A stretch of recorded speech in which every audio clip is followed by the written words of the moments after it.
Hello everyone and welcome to another exciting Dark Souls run. We are going to do a full run from New Game 1 to New Game 7. This time we're going to play as the various mobs around Dark Souls. To specify, this means I'm going to be using the gear of the various mobs around the map. I am not going to be using what they drop, as some drop gear that they do not use. However, if they hold it, if they wear it, I can use it. I am not limited in terms of rings or other usable items either, though I do try to keep the usable items within character of the mob. I also want it to be in cosplay as much as possible, so the various mobs that I've chosen are going to be humanoid mobs that, although I'm much different in size from some of them, I can fully dress up as. That being said, let's head on into the run. For this run in particular, we are going to be playing as a Berenike Knight. I'm not sure how to pronounce the name, and I've heard it different ways in different lore videos. However, this run to me seemed very similar to my Black Iron Tarkus run, and so I wanted to change up a few things. You see, Black Iron Tarkus used the Tower Shield and the Great Sword, but Berenike Knights use this mace that they don't drop and it's not in the game. However, if you just use the mace, the movesets are very similar. The reach is way different, but you know what? I'm shorter than a Berenike Knight, and my mace is shorter than their mace, so I think it equals out. But I didn't want to do just another Great Sword Tower Shield run. Also, this is not just a run. This is a mystery to solve. So I'll explain what the lore behind the Berenike Knight is that we're going to be following. It's important to know that anytime you dive into Dark Souls lore, very little is actually proven, and so everything is largely a theory at best. But going through this run, my eyes are open to a lot of different things. First of all, a Balder Knight is always right next to a Berenike Knight. They seem to run in circles together. Diving into the lore, it appears that some people believe Berenike is the name of perhaps a queen who was married to Night King Rendel, who was a famous dragon-slaying knight who famously wore the steel ring of protection. In the lands of Balder, an undead curse broke out, and they came to Lordran to attempt to solve that curse. However, things went wrong.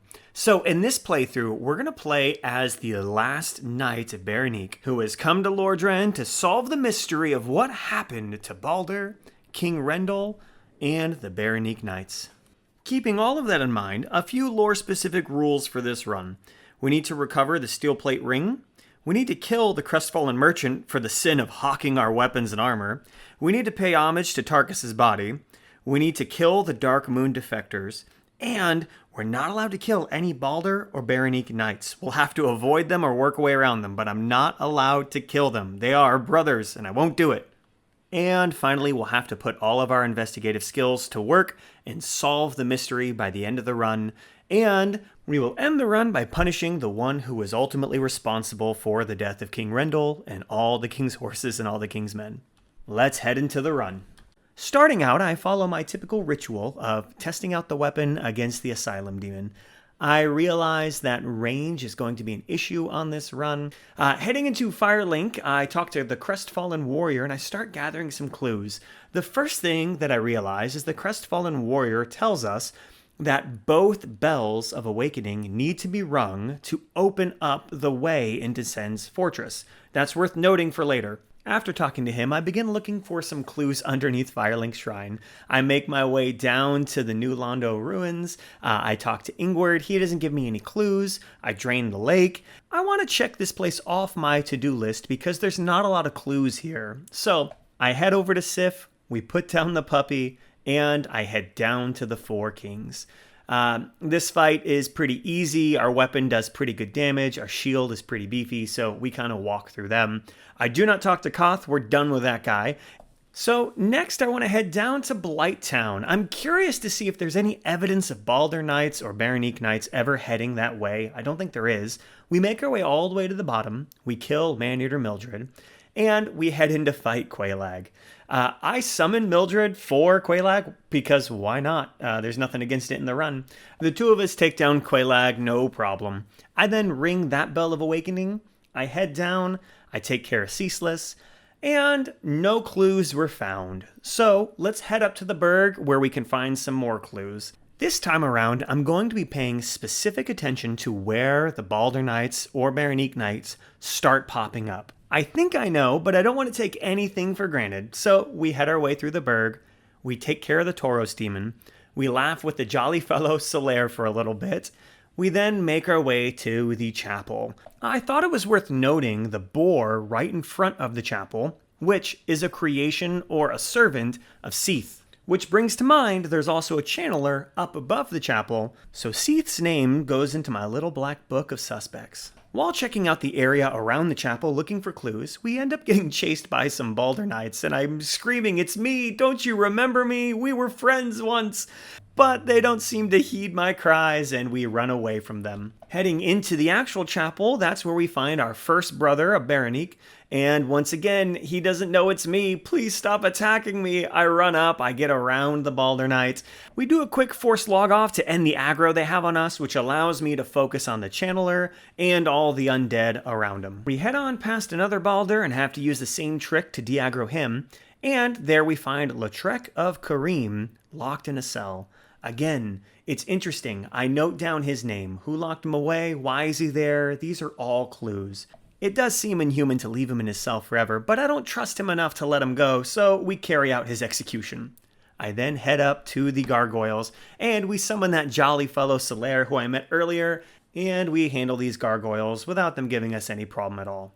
I ring the bell, and on my way down, we run across Oswald of Karim. This is the second person who belongs to Karim that we've run into. Karim seems to be tied pretty heavily to Velka, so we put Velka's name and Karim down in our little black book of suspects. Now it's time to head into Sen's Fortress, where I expect to find the bulk of my evidence. However, there's not a lot of evidence in Sen's. There's no Balder Knights, there's no Berenike Knights, at least within the traps themselves. However, we do find Night King Rendell's Ring of Steel Plate Protection. There are no other clues around that area, but another glaring clue is all of the Serpent People, which belong to Duke's archives. So, another strike down for Seath being our culprit. In fact, that ring is being protected by one of the Serpent People who belong to Seath. Up at the top of Sen's Fortress, we continue to investigate and look for clues, but we need to kill this pesky giant first who's raining fire down upon us.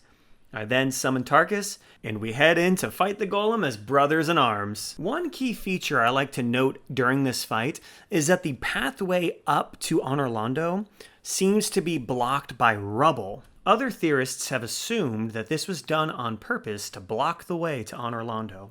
I can only imagine that this happened while King Rendell was trying to fight his way up to Anor Londo, as when I dove into the lore, it didn't seem like King Rendell would have been a welcome guest, and it doesn't seem like the prophecy of the chosen undead was yet in effect as King Rendell was making his trip up through Sens and over to Anor Londo. It says in the prophecy that you have to ring 2 bells of awakening. The only evidence I see is that they were in the chapel, not that they ever rang the 2nd bell of awakening, or perhaps even the 1st. One theory is that the prophecy of the chosen undead shifted over time, as Oscar of Astora says you have to ring the bell of awakening, and the crestfallen merchant points out that there's actually 2.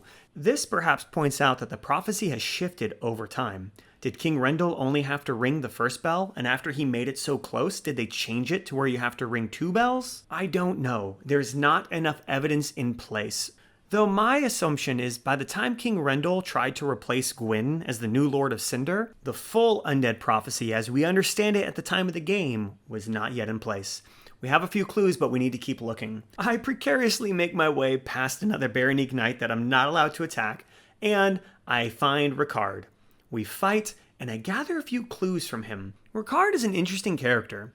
He seems to be connected to Astora. Other famous characters from Astora, like Solaire and Oscar, are trying to fulfill the undead prophecy.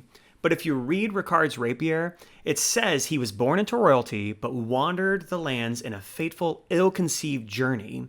Then it says he became undead and disappeared up north. It seems like Ricard was on a journey before he became undead. Based on his chosen fighting style, the rare ring of sacrifice, and the divine blessing, my assumption is that he actually joined forces with Gwyn before the prophecy was in effect, and most likely fought against King Rendell and the Balder and Berenike Knights. We're beginning to get more of a picture of what happened here, but it's time to move on. We make our way up to Anor Londo. We fight the gargoyle, we make our way through the rafters, we kill the second gargoyle, and we pilgrimage to Tarkus's body and pay our respects. Rest in peace, dear friend. I scoot past the archers and head into the Ornstein and Smo fight. This time I brought along my friend Solaire for some more jolly cooperation, and frustratingly enough, I was trying to kill Smo first, but Solaire finished off Ornstein before I could kill Smo. So frustrating to see that much damage wasted, but Solaire then died and I took out Smo, essentially fighting him twice and Ornstein 0 times. We kill Guinevere and there is only one clue left, which is the defectors.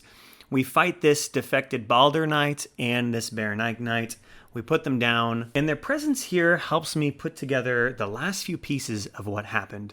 But I needed to sit on it. I needed to think about it. So I placed the Lord Vessel. I went down to the Demon Ruins. I handled the Bed of Chaos. I then went up to Duke's Archives. And we make our way to kill Seath, and there are no clues up here at all. One last place to check before we put it all together. I head down to the Catacombs. I summon Leroy just because. I head in to fight Pinwheel, and Leroy joins me after the fight. Thanks for nothing, buddy. And then we go down to the Tomb of Giants. I punish Leroy for being so useless in the Pinwheel fight, and then we take care of Nito. There are no clues down here either. This was a dead end. So we've been everywhere. We've gathered all of our evidence. Let's compile it and figure out what we've learned. Our first suspect was Seath. We saw the armored boar. We saw the channeler. Sen's fortress is filled with his serpent people.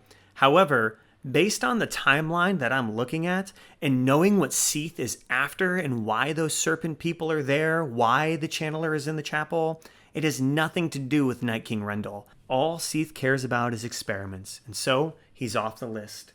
The next suspect is Velka or Karim, all of these characters who are working together to make the undead prophecy even possible. And once again, it appears their motivation has nothing to do with stopping Night King Rendell. You see, I think Velka was once on Gwyn's side during the Age of Light. I think Prince Ricard is a great example of the alliance that was once in place. He's from Astora. He uses a rapier of Karim.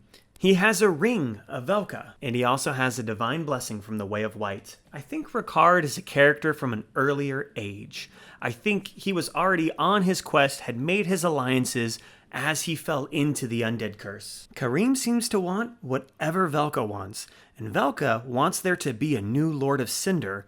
The chosen undead couldn't get from the undead asylum to Firelink Shrine without her raven being there to ferry us back and forth. Night King Rendell wanted to be a new Lord of Cinder, and Velka seems to be the one now helping chosen undead become the new Lord of Cinder. So it's not Seath, it's not Velka. Who is it? Well, I figured it out, and here's who's to blame. A long time ago, Gwyn ruled these lands, and the Age of Fire and Light was good. But Gwyn began to fade, the undead curse began to spread, and the flame needed to be rekindled. But as we're about to see, Gwyn is not just yet ready to give up the power on his own.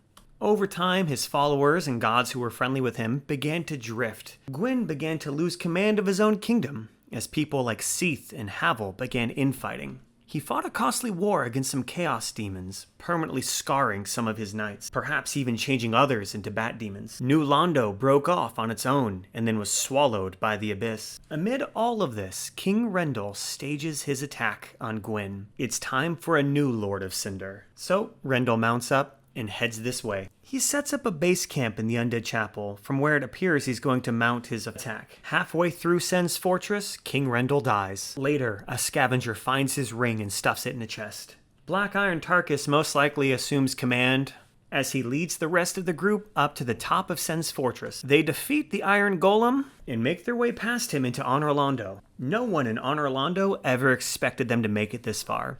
They blow the entryway right past the golem. They turn the bridges up so no one can make it through.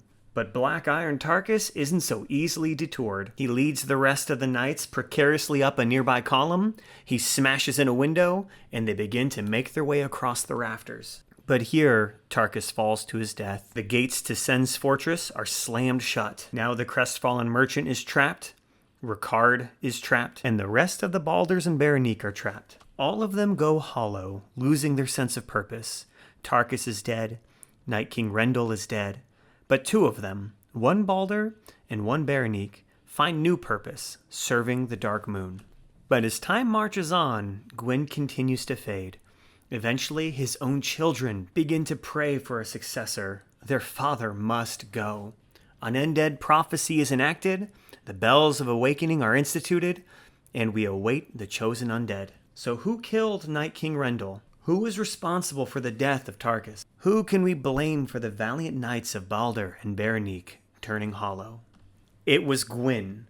Gwyn is the one who locked them in Sen's fortress, leaving them no hope of escape. Gwyn is the one who refused to allow Night King Rendel to make the heroic sacrifice and become the new Lord of Cinder. This selfish old man refused to step aside, and because of that, many brave knights died, and it's time he answers for that crime. So, we place the souls into the Lord Vessel, we make our way down to Gwyn, and we fight him. We get to dance a little bit. This build was a lot faster than I had anticipated. We shield up, we roll around, and eventually we drop Gwyn. And we light the fire, fulfilling the wish of Night King Rendel. It was an honor. And yeah, that completes the run. This was a lot of fun. At first I was worried that this run might be very similar to my Black Iron Tarkus run, and I almost second-guessed doing it all together. But I had a great time being a detective, spending my free time watching Dark Souls lore videos and having a notebook out with an actual pen and pencil and writing things down, scribbling them, discussing things with my kids. This was a lot of fun. And if you guys enjoyed it, I hope that you will subscribe and hit that bell so you don't miss out on our next run as a Silver Knight. And I think you guys are going to enjoy some of the lore behind what I found about Silver Knights. I'll see you guys in the next one. Bye.